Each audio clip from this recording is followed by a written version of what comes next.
اللہ کے نبی صلی اللہ علیہ وسلم نے ہم کو بہت سارے اعمال بتائے جو رمضان میں کرنے چاہیے، روزے کی حالت میں خاص طور سے۔ آپ فرماتے ہیں ثلاث دعوات مستجابات، 3 دعائیں ضرور ضرور ضرور قبول ہوتی ہیں، 3 دعائیں قبول ہوتی ہیں، یعنی 3 لوگوں کی دعائیں قبول ہوتی ہیں۔ دعوت الصائم و دعوت المظلوم و دعوت المسافر، روزے دار کی دعا، مظلوم کی دعا، مسافر کی دعا ضرور قبول ہوتی ہے۔ روزے کی حالت میں آپ بتائیے، ایک انسان رات کے تیسرے حصے میں دعا کرے قبول ہوتی ہے، اس سے زیادہ وقت کس کا ہے؟ روزے کا ہے۔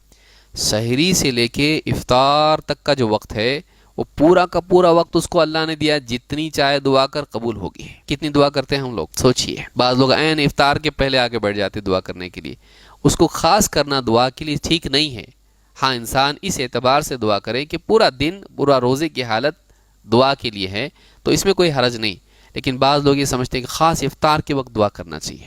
خاص افطار کے وقت دعا کرنے کی کوئی حدیث صحیح نہیں ہے، البتہ روزے دار کی دعا قبول ہوتی ہے، یہ حدیث صحیح ہے۔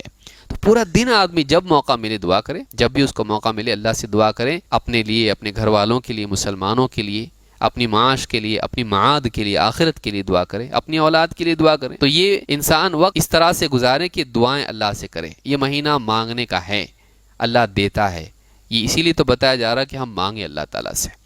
تو روزے دار کی دعا قبول ہوتی ہے۔